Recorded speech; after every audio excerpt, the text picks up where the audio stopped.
Bienvenue sur Horat, l'émission féministe hebdomadaire de M24. Le féminisme, je le rappelle, a pour vocation de promouvoir l'égalité politique, économique, culturelle, sociale et juridique entre les femmes et les hommes en militant pour les droits des femmes au sein de la société, mais aussi dans la vie privée, avec pour objectif principal lutter contre les inégalités et les injustices dont sont souvent victimes les femmes. Mais pour parvenir à cette égalité, il faut des militantes. Il faut travailler, plaidoyer, sensibiliser et surtout convaincre. Il faut aussi et surtout une volonté politique. Le Code de la famille, qui a permis il y a 20 ans des avancées notables, doit être revu à la lumière de la nouvelle Constitution et celle des conventions internationales que notre pays a ratifiées. Je reçois pour en parler Rachida Tahri, militante féministe, experte et formatrice en genre et politique publique, ex-députée entre 2011 et 2016, et aujourd'hui présidente du Conseil marocain des ex-parlementaires. Rachida Tahri, bonsoir et merci d'avoir accepté l'invitation de Horat. Merci beaucoup Aïcha, je te remercie pour m'avoir invitée à cette émission et je suis très heureuse de te revoir. Rachida, moi j'aimerais qu'on revienne sur ton parcours à toi. Donc vous êtes une femme militante, engagée dans la lutte des droits des femmes et des droits humains depuis toujours, depuis nombreuses années. Vous êtes parmi les membres fondateurs de la DFM, militante dans plusieurs associations féministes. Vous êtes aujourd'hui experte et formatrice en genre et politique publique. Alors, quelles ont été les motivations pour ce parcours? Pourquoi les droits des femmes? Au fait, je dirais, l'engagement n'était pas au début sur les droits des femmes, c'est-à-dire un engagement sur les droits en général, contre les injustices en général, pour la démocratie, parce que pour ma génération, je dirais, il n'y avait pas encore des ONG ou des associations pour les femmes. Les femmes étaient dans les partis politiques. Donc, je fais partie de cette génération qui s'est engagée pour les droits. Je me rappelle, c'est le droit de la majorité à 18 ans, c'est-à-dire des batailles. À l'époque, c'était les années 70, pour que la majorité soit à 18 ans. Enfin, en général, pour les garçons et les filles, c'était le droit à l'éducation, etc. Bon, et c'est dans ce parcours-là que pour les droits des femmes, il y avait le vécu, je dirais le vécu, c'est-à-dire autour de soi, les discriminations contre les femmes, les filles qui ne vont pas à l'école, je me rappelle, c'est pour avoir son passeport, j'ai dit, parmi mon vécu, c'est pour avoir le passeport, il faut l'autorisation du père à l'époque. Ou du mari. Oui, bien sûr, c'est-à-dire du père, du mari, du fils, du frère, ou un mal, tout simplement. Malheureusement. Donc, c'était un peu ces injustices, ces inégalités qui n'étaient pas, disons, réfléchies, c'est-à-dire c'était du vécu. Mais avec l'engagement politique... C'est ça, en fait, c'est la politique qui vous a mené. Oui, c'est-à-dire la politique, parce que j'ai découvert le 8 mars. On ne connaissait pas à l'époque le 8 mars, donc c'est les années 70. C'est là où le 8 mars, c'est quoi, pourquoi les femmes se sont révoltées, etc. Et donc c'est ce processus-là qui nous a amenés à c'est-à-dire se consacrer, disons, aux droits des femmes, parce que les injustices étaient flagrantes. Donc être militante à cette époque était quelque chose de tout à fait naturel, vu les injustices qu'il y avait, et vu le fait même qu'un passeport, parce qu'aujourd'hui nos jeunes téléspectatrices ne se rendent même pas compte que ce n'est qu'en 95 qu'on a pu avoir le droit de faire... Oui, je me rappelle, on a mené des campagnes de sensibilisation, de plaidoyer pour que... C'était une circulaire, même pas une loi, mais c'était une circulaire, justement, qui exigeait qu'une femme, pour avoir son passeport, elle doit avoir l'autorisation d'un mâle. Et bien sûr...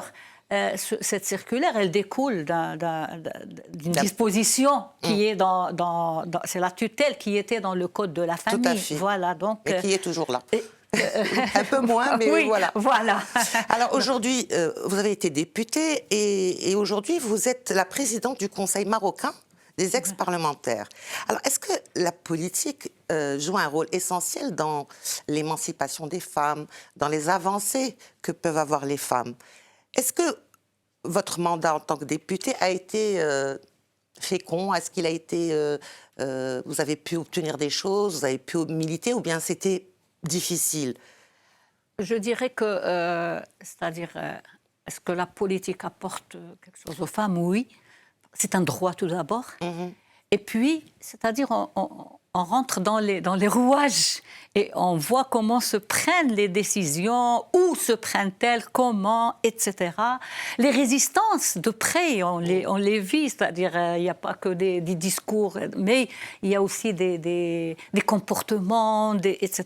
Mon expérience, c'est-à-dire, j'étais durant le mandat 2011-2016, je dirais, les défis étaient énormes à l'époque. Mais c'était aussi un gouvernement qui n'était pas facile, non? Justement, voilà, c'est-à-dire il y a d'un côté la Constitution 2011, qui était porteuse d'espoir, institutionnalisation de l'égalité, de la non-discrimination, etc., toutes les dispositions.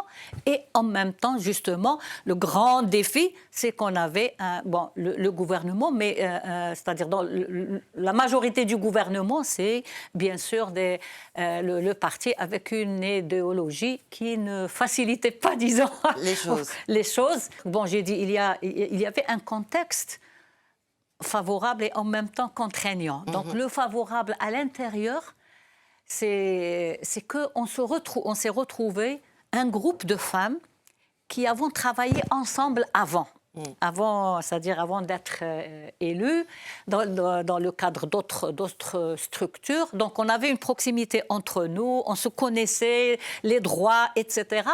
Donc ceci nous a motivées toutes. Et on a, c'est-à-dire créé, par exemple, notre première action, c'était une contestation contre le gouvernement parce qu'il y avait une seule femme. C'était au sein du Parlement. Donc, il y avait une mobilisation, c'est-à-dire on a ramené un peu notre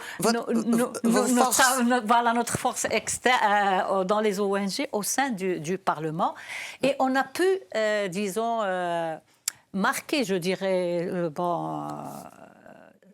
tout petit peu notre passage, c'est que, c'est-à-dire, on a inscrit dans la loi de la Chambre des représentants, le règlement intérieur, la nécessité que les femmes doivent être représentées par un tiers dans les instances de la Chambre des représentants.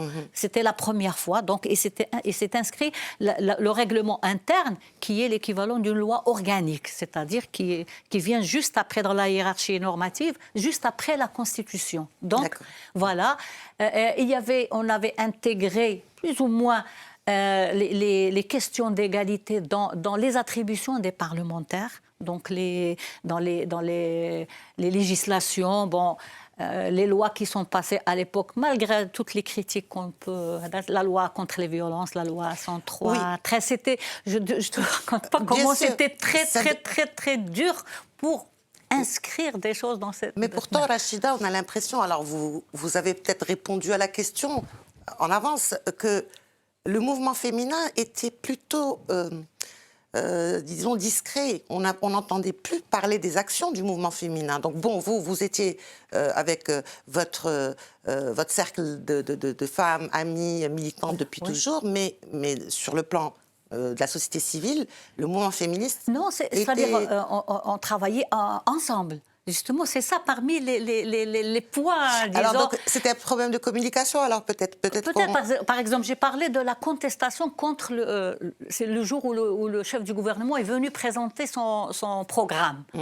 Donc, on s'est bien préparé, on a pris pour contester. Mais en même temps, on a organisé ceci avec les associations de femmes. Donc, il y avait la contestation à l'intérieur et les femmes étaient, les ONG étaient à l'extérieur devant le Parlement. Peut-être que c'est pas très bien communiqué, oui, mais et aussi, c'est-à-dire il y avait toute une, je dirais, c'est-à-dire le mouvement féministe.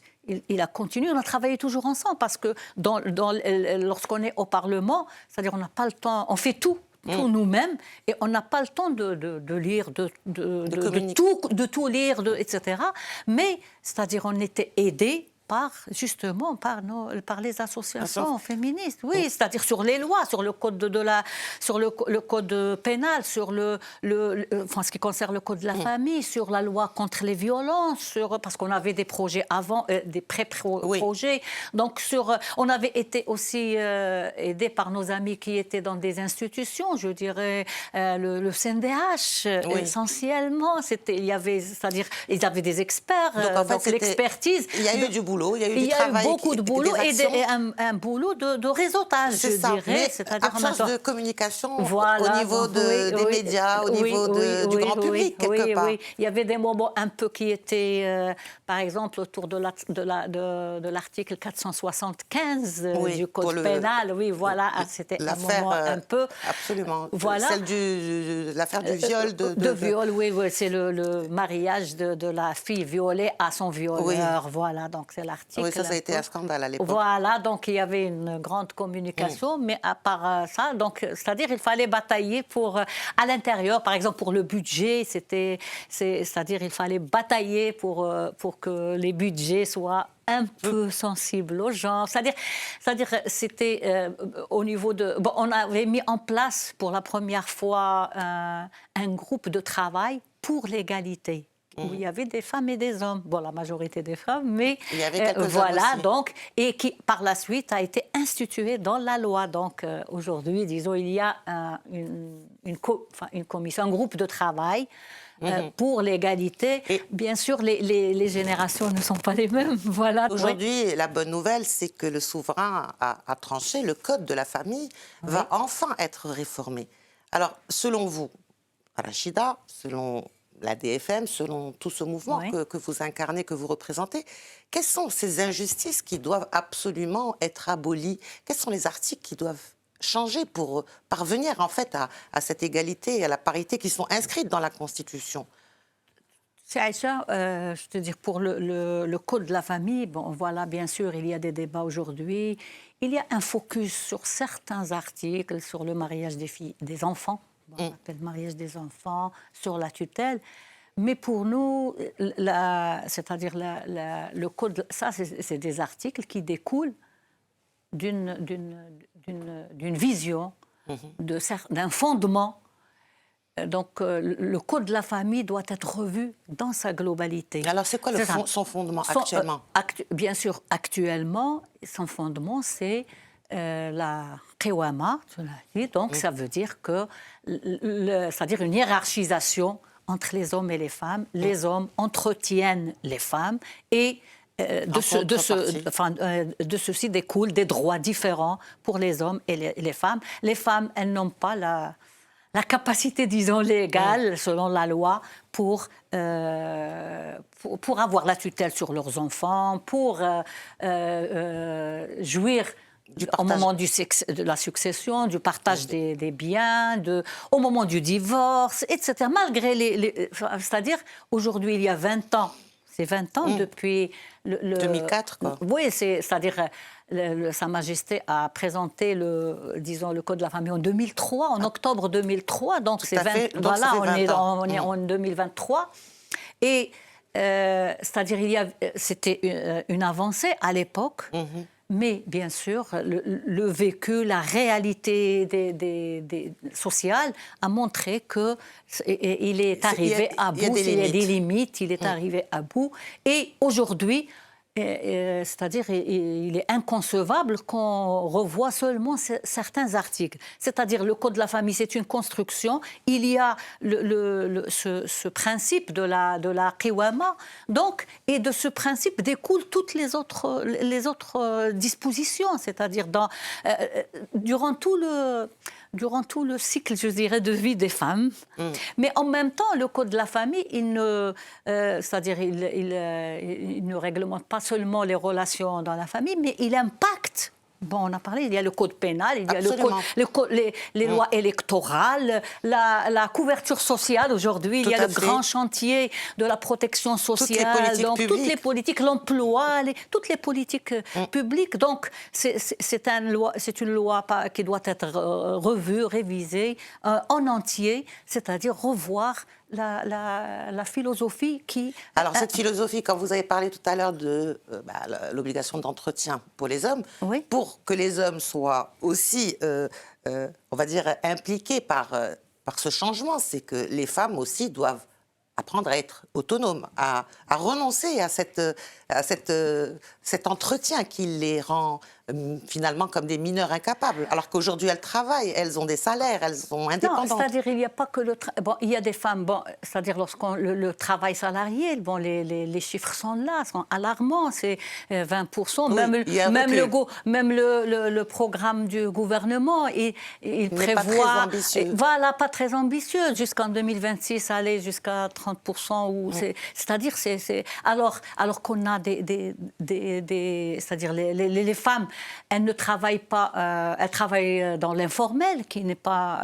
comptabilisé. Voilà, elles travaillent chez elles, c'est-à-dire elles travaillent, c'est ça. Donc, et ce travail-là, il n'est pas valorisé, il n'est pas comptabilisé. Le travail, c'est-à-dire ce qu'on appelle l'économie des soins, c'est-à-dire tout ce qui concerne la famille, c'est-à-dire petite ou élargie. Donc, les femmes... c'est-à-dire c'est des questions complexes, mais c'est l'État qui doit trouver aujourd'hui la solution et non pas dire que les femmes, elles s'occupent de la famille, elles n'ont pas le... Non, c'est fini tout ça. C'est-à-dire elles s'en occupent, mais elles s'en occupent, mais il faut reconnaître ce rôle, reconnaître ce travail. Donc, et lorsqu'on parle du code de la famille, donc, prenons l'exemple, une fillette, bon, on allait la marier avant 18 ans et maintenant elle est mariée à 20 ans, à 22 ans, à 25 ans. Eh bien, il y a des problèmes. Et si elle divorce, elle a un enfant, elle n'a pas le droit de se remarier, c'est-à-dire elle a la garde de son enfant, elle la perd si elle veut se remarier. Il y a la question du logement, les questions de pension, etc. Donc, revoir le tout. C'est la vision patriarcale, en fait, aujourd'hui, oui, bien sûr. C'est-à-dire, le code de la famille, il est construit, c'est-à-dire autour du...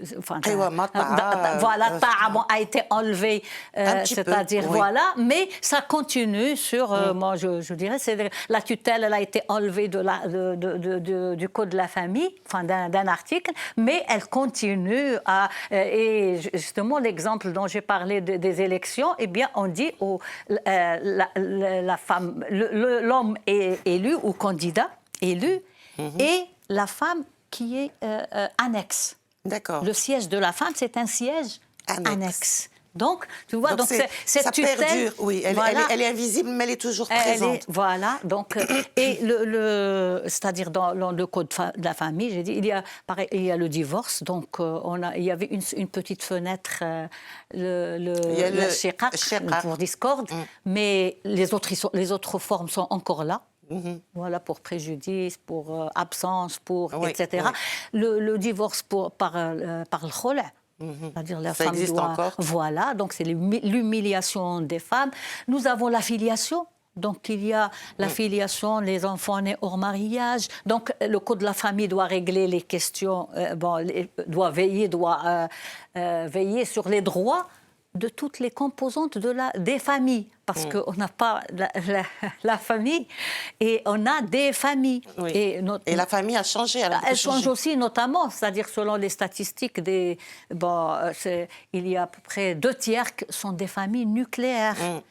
Il n'y a plus les familles étendues, les familles qui pouvaient justifier la solidarité, voilà, de donc pas laisser tomber une femme. recueillir les femmes, etc. Donc ce n'est plus le cas. Donc il y a tout cet ensemble, donc il y a la réalité des femmes, des enfants, l'intérêt suprême de l'enfant, c'est-à-dire il est dans la loi, mais il est mis de côté, donc soit les enfants nés hors mariage, dans l'héritage, etc. Donc c'est pour cela, donc il y a... Mais est-ce que vous pensez ce code doit changer? J'ai bien compris, toute sa philosophie doit changer, mais est-ce que vous pensez que la société marocaine est prête pour ces changements? Oui, Et qui c'est qui doit mener ces changements? Non, je t'ai dit tout à l'heure, je reviens de Tinrir. Donc, c'est-à-dire on n'est pas à Casa, on n'est pas à Rabat, on n'est pas à Fès, on n'est pas à Marrakech.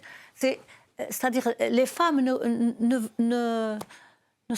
n'acceptent plus l'humiliation, n'acceptent plus les injustices, qu'elles soient seules, qu'elles soient avec des enfants, qu'elles soient avec, c'est-à-dire mariées, pas mariées, c'est-à-dire elles n'acceptent plus les injustices, c'est-à-dire la société a changé depuis Et comment, 2000.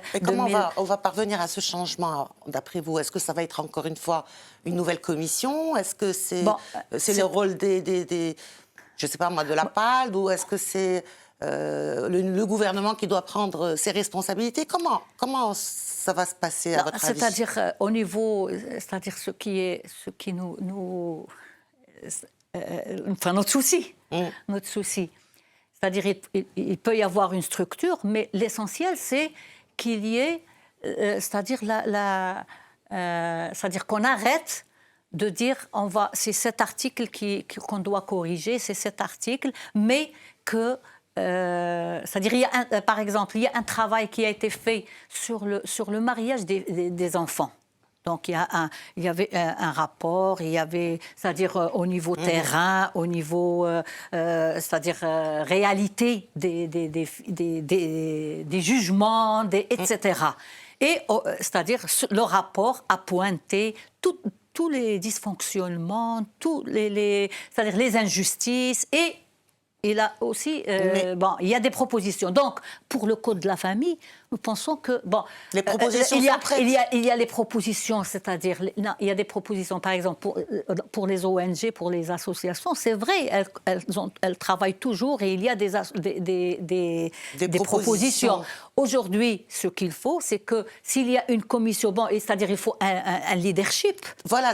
Il faut un leadership qui mène ce changement. Selon ce qu'on suit au niveau politique, peut-être. On ne voit pas vraiment, au niveau, je dirais, du gouvernement, on ne voit pas un leadership. Donc il faudrait que quelqu'un qui soit désigné... On se contente de certains articles, c'est tout, alors que il est inconcevable qu'on continue ou bien on révise de la même manière qu'en 2004. Il faut au contraire tirer les leçons de 2004. Et quitte à prendre plus de temps, mais au moins faire les choses. Plus de temps, c'est-à-dire, et effectivement, ne pas se dire, oui, ça y est, c'est le fuqaha qui vont dire, c'est dépassé, c'est dépassé. Donc, Sa Majesté aussi l'a dit dans son discours, il a dit au texte formel. Donc, il l'a bien dit. Donc, ça veut dire qu'il faut aller plus loin, et il faut qu'il y ait de l'expertise lorsqu'on parle, et non pas n'importe qui peut... Oui, des experts en relations humaines, des psychologues, des pénalistes. Donc des expertises, et qui travaillent effectivement c'est-à-dire par une analyse de fond, et tirer les leçons les injustices qui ne peuvent plus continuer, parce que ces injustices, elles ont un impact économique. Il y a plein de rapports sur le coût économique des violences, le coût économique des discriminations, des inégalités, etc. Et on ne peut plus faire aujourd'hui s'autoriser ce coût. Voilà, parce que c'est des incohérences qui vont générer d'autres injustices, d'autres inégalités. Et comme on a dit, les femmes ne sont plus prêtes à qu'elles soient analphabètes, qu'elles soient... c'est une époque qui est révolue, c'est fini. Voilà, donc elles n'acceptent plus les inégalités, elles n'acceptent plus les injustices. Donc le texte doit être revu dans sa globalité, mais aussi d'autres textes, parce que dans le Code de la famille, il n'y a pas les sanctions.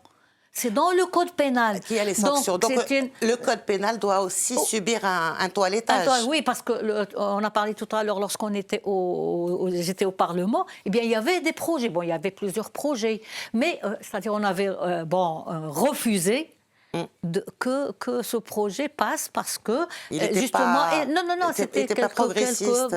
Parce que là aussi c'est la même chose, c'est la philosophie, c'est qu'est-ce qu'on veut, c'est le projet de société qu'on veut. Est-ce que c'est un projet égalitaire? Voilà, donc alors Rachida, je suis désolée, l'émission passe très vite. Oh là. Je pose la dernière question, parce que voilà, mais on aura certainement l'occasion de reparler de tout ça.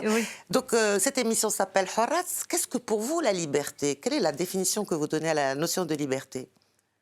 Il y a les libertés en général, toutes les libertés. D'ailleurs, la Constitution, dans son article 6, les pouvoirs publics doivent mettre en place toutes les conditions pour garantir les libertés et les droits. Donc les libertés vont avec les droits. Moi, je dirais, c'est en parlant des droits des femmes, j'ai souvent, quand on discute avec des hommes, ils nous disent, oh, tu sais, maman, elle a élevé 7, 8 enfants et elle a bien vécu, etc. Mais je dis, est-ce qu'elle a des choix? Elle avait des choix. Elle n'avait pas cette liberté de choisir. Elle n'avait pas le choix, la liberté justement de choisir. Donc, on parle du code de la famille, c'est-à-dire, on a parlé tout à l'heure de capacité. C'est capacité de travailler, capacité d'aller à l'école, capacité de faire des choix, la capacité de se remarier, de ne pas se remarier. Donc, c'est ça. Donc, c'est être outillé par la loi pour faire les choix de vie, se marier, ne pas se marier et bénéficier de ses droits et non pas être une femme... ne pas subir, en fait. Subir, et si les relations hors mariage sont sanctionnées, etc. Donc, c'est pour les Marocains et les Marocaines, cette liberté, les libertés individuelles et les libertés de choisir, et c'est-à-dire sa vie, c'est d'être autonome et non pas dépendant de quelqu'un d'autre. Merci beaucoup, Rachida, pour la clarté de vos propos. Oh non, merci. Vraiment, merci à toi. J'espère qu'on aura l'occasion de vous recevoir une autre fois. Oui, surtout maintenant, on a besoin de ton accompagnement. Alors, je rappelle que vous êtes militante des droits des femmes, vous êtes experte et formatrice en genre et politique publique, ancienne députée, et aujourd'hui présidente du Conseil marocain des ex-parlementaires. Merci encore. Merci beaucoup, Aïcha, merci et bravo, et tout le succès, le courage. Tout le courage tu l'as pour ton émission et pour tout le travail que tu accomplis et qui s'inscrit dans la continuité de ce qui a été fait auparavant. Merci beaucoup, Rachida. Merci. Quant à vous, chères téléspectatrices et chers téléspectateurs, cette émission est à présent terminée. Je vous donne rendez-vous semaine prochaine, même heure, même endroit. Bonne continuation des programmes sur M24.